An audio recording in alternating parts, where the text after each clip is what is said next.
دوستوں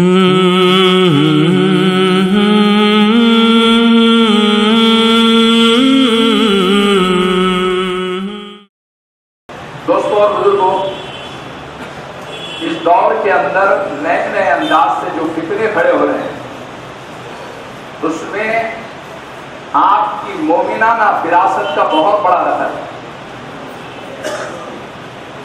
اللہ تعالیٰ نے جو آپ کو فراست دی ہے، اس فراست کا استعمال کیجیے۔ بھولے مت بنیے، دین کا مسئلہ آ جائے تو بھولے بن گئے، اور دنیا کا مسئلہ آیا تو بہت زیادہ ہوشیار۔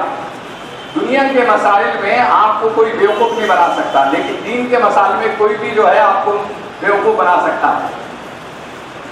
ایک صاحب مجھے پرسوں کے دن ملے، وہ بیچارے ایک طبقہ ہے اہل حدیث جس کو کہتے ہیں، تو میں تو اہل حدیث اس لیے استعمال زیادہ نہیں کرتا ہوں کہ مجھے اس نام سے ہی اختلاف۔ اب کوئی اہل قرآن ہے، کوئی اہل حدیث ہے، اور اہل حدیث کہہ کر وہ بیچارے پھنسے ہوئے ہیں، اس لیے کہ کلمے کے دو جز ہیں، لا الہ الا اللہ محمد رسول اللہ۔ خالی لا الہ الا اللہ، لا الہ الا اللہ کوئی اگر کہتا رہا تو مسلمان نہیں ہوتا، خالی محمد رسول اللہ، محمد رسول اللہ کہتا رہا تو بھی مسلمان نہیں ہوتا۔ اب اگر اہل حدیث ہے تو اہل قرآن ہے یا نہیں، ان سے پہلے سوال کیجیے، اور قرآن پہلے ہے یا حدیث پہلے ہے؟ تو اگر ہونا چاہیے تھا تو اہل قرآن والحدیث یہ رکھتے تھے تو ہمیں کوئی اعتراض نہیں تھا، لیکن ابھی تو ہم کو اعتراض ہے کہ نام ادھورا ہے تو کام بھی ادھورا ہوگا، اور ظاہر ہے کہ ایک یعنی جو ہے ایک جز پورا کر رہے ہیں، دوسرا جز اس کے پاس سے یعنی کہاں پوشیدہ ہے معلوم نہیں۔ بات تو ہمیشہ جب بھی کی جاتی ہے حدیث کی اور بخاری شریف کی، تو مجھ سے ذکر کرنے لگے کہ من ترک الصلاۃ متعمدا فقد کفر۔ میں نے انہیں ڈائریکٹ کہا کہ صاحب دیکھیے آپ اہل حدیث ہے تو مجھے اس کا ترجمہ کر کے بتا دیجیے کہ آپ کے نزدیک اس حدیث کا کیا ترجمہ ہے۔ بہت مشہور حدیث ہے جس میں آقا مدینہ سرکار دو عالم محمد رسول اللہ صلی اللہ علیہ وسلم نے فرمایا کہ جس نے جان بوجھ کر نماز چھوڑ دی فقد کفر۔ اب دیکھیں یہاں پر کفارہ کے معنی نافرمانی کے بھی ہے، کفارہ کے معنی کفر کے بھی ہے۔ تقلید کا فائدہ کیا ہے؟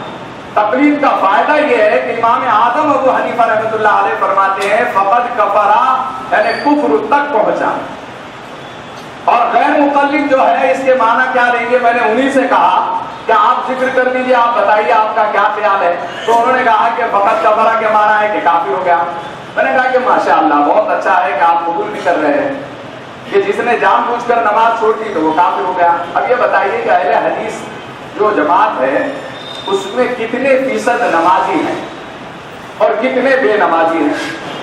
آپ بہت اگر کھینچ کر لائیں گے تو یہ کہیں گے کہ 50% لوگ جو ہے نمازی ہیں، بہت کھینچ کر لائیں گے۔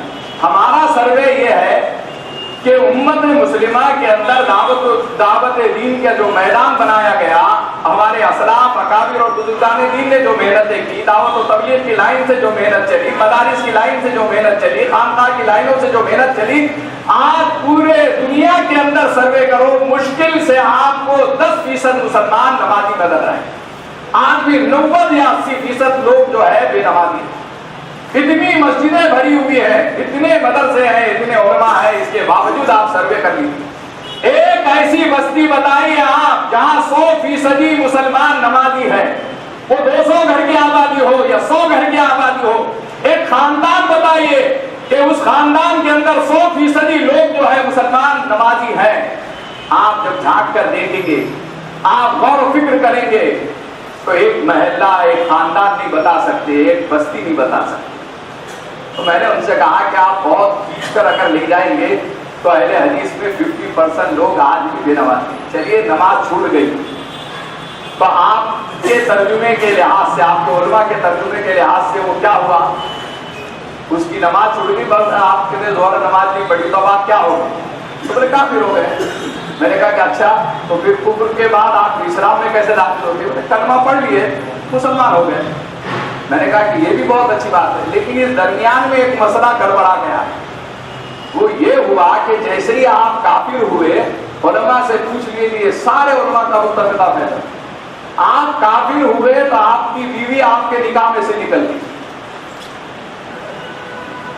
اب جب آپ کی بیوی آپ کے نکاح سے نکل گئی، آپ نے تو کلمہ پڑھ لیا، آپ مسلمان ہو گئے.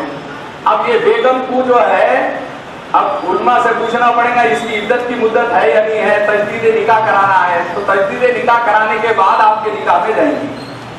اب 80% یا 50% مسلمانوں کو فجر کی نماز نہیں پڑھا کہ اس کی بیوی اس کے نکاح میں سے نکل گئی، انہیں کافر ہو گیا. اب کیا کرتے، پورے قاضیوں کو بلانا پڑے گا. روز سب سے پہلا کام صبح اٹھ کے نکاح پڑھاؤ، تجدید نکاح. اور اگر اس کے بغیر رکھتے اور استعمال کر لے رہے تو زنا کی اولاد ہوں گی نا، وہ اہل حدیث کی تو اولاد ہوتی، وہ تو کس کی زنا کی اولاد ہوگی. آپ حدیث کو اگر سمجھنا چاہ رہے ہیں تو امام اعظم ابو حنیفہ رحمۃ اللہ علیہ سے بہتر سمجھانے والا اس سرزمین کے اوپر، اس دھرتی پہ کوئی بھی نہیں پیدا ہوا ہے. انہوں نے تو بتایا.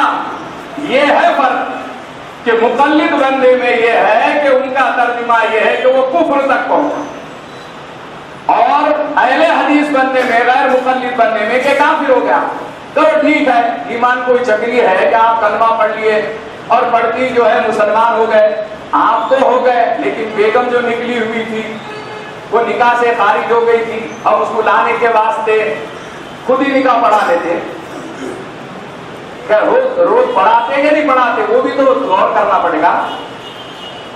میرے عزیز دوستوں اور بزرگوں، اتنا ایسا چلا ہے کہ اس کی وجہ سے امت کے اندر انتشار پیدا ہو رہا ہے، اور بہت ساری باتیں ہیں.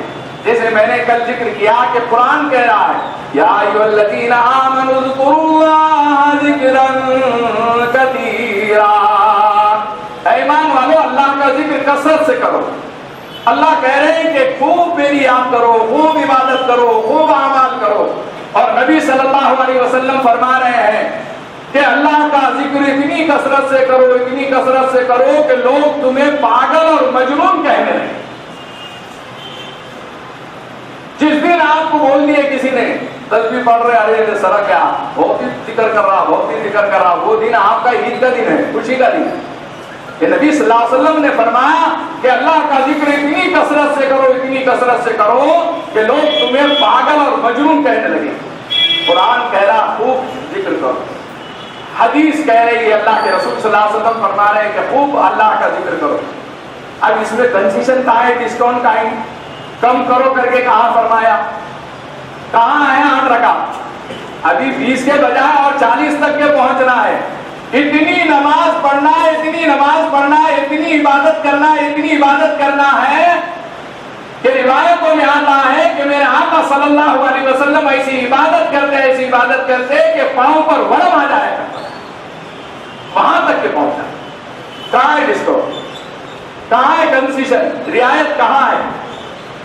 اور رمضان مبارک کے اندر فرمایا کہ ایک نفلی کا ثواب فرض کے برابر اور ایک فرض کا ثواب 70 فرضوں کے برابر. یہ کیوں ترغیب دی گئی؟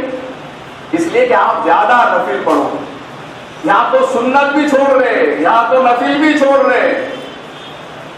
اور اگر 8 رکعت پڑھ کر باہر نکل جانا ہے ہو تو پورا قرآن تراویح میں سننا ایک سنت ہے، وہ سنت تو پوری نہیں ہو رہی. اس کی کیسے اہل حدیث ہو سکتا ہو جو سنت کا عاشق ہی نہیں ہے، سنت سے محبت ہی نہیں کرنا چاہتا، سنت کو سینے سے لگانا نہیں چاہتا، سنت کی اہمیت ہی نہیں، کیسے اہل حدیث ہو سکتا؟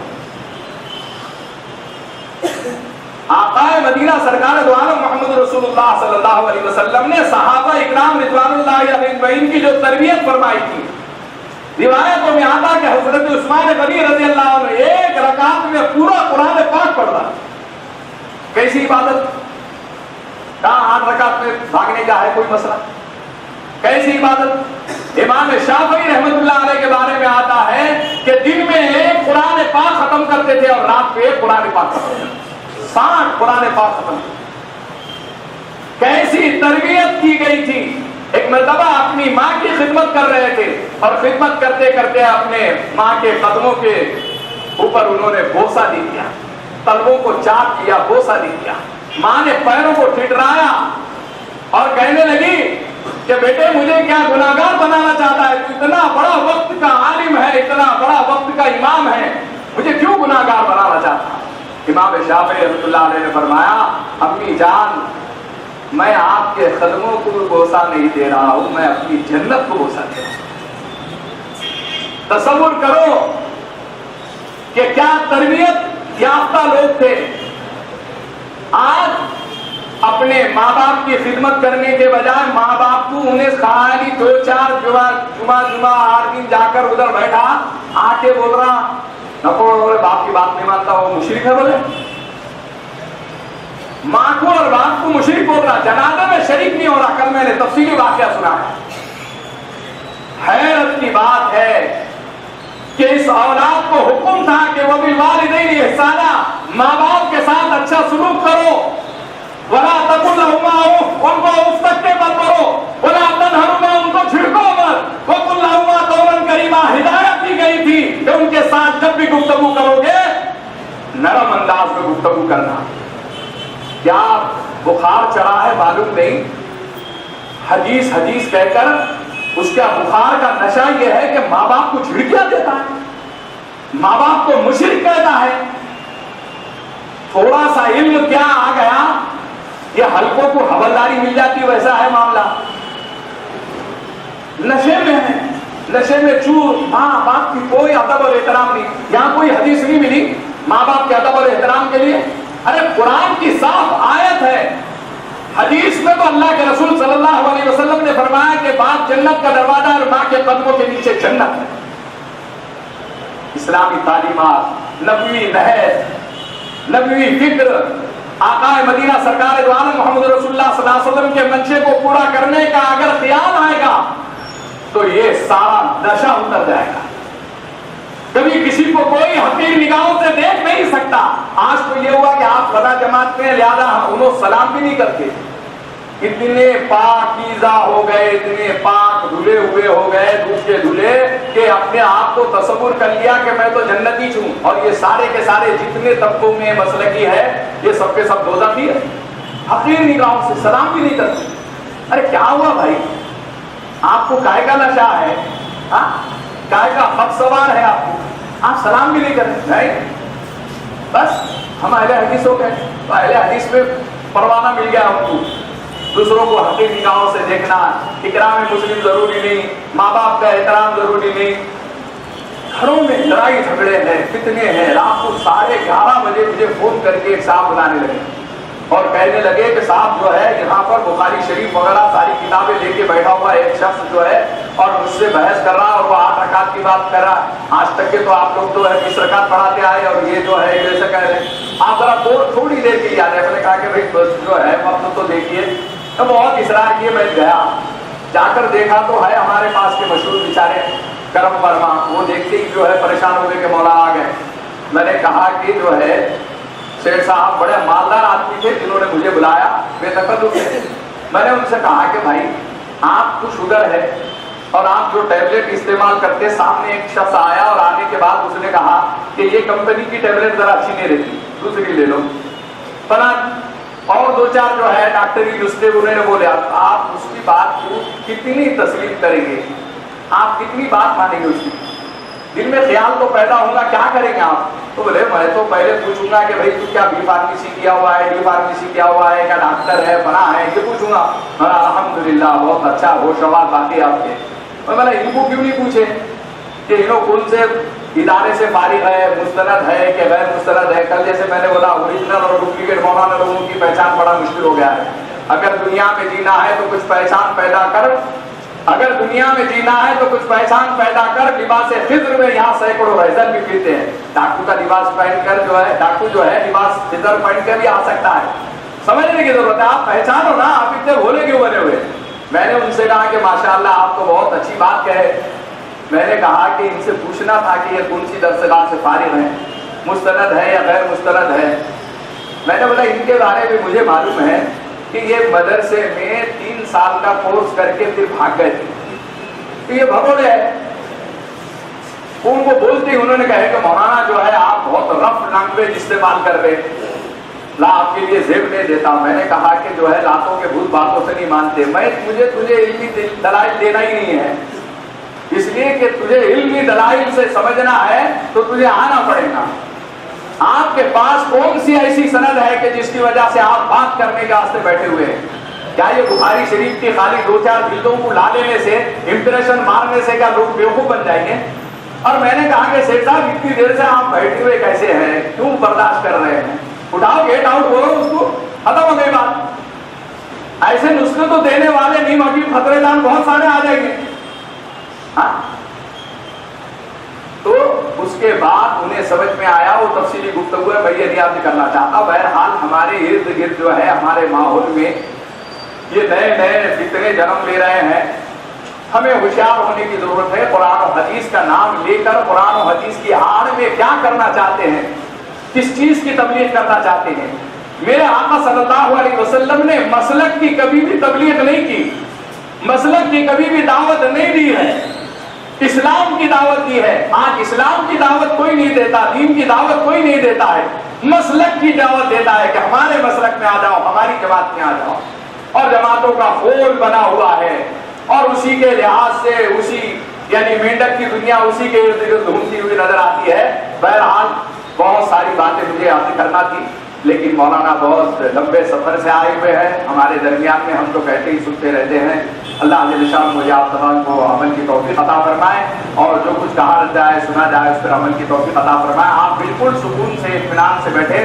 حضرت مولانا حذیفہ قاسمی دامت برکاتہ میرے بہت اچھے رفیق محترم ہیں, بہترین یعنی خطیب ہے, بہترین مقرر ہے. اللہ تعالیٰ نے انہیں وہ صلاحیت عطا کی ہے, آپ دیکھیں گے, محسوس کریں گے. بہرحال ایک پرسکون انداز میں بیٹھ کر ان کی باتوں کو سماعت فرمائیں. اب میں حضرت مولانا حذیفہ قاسمی سے درخواست کرتا ہوں کہ وہ تشریف لائیں اور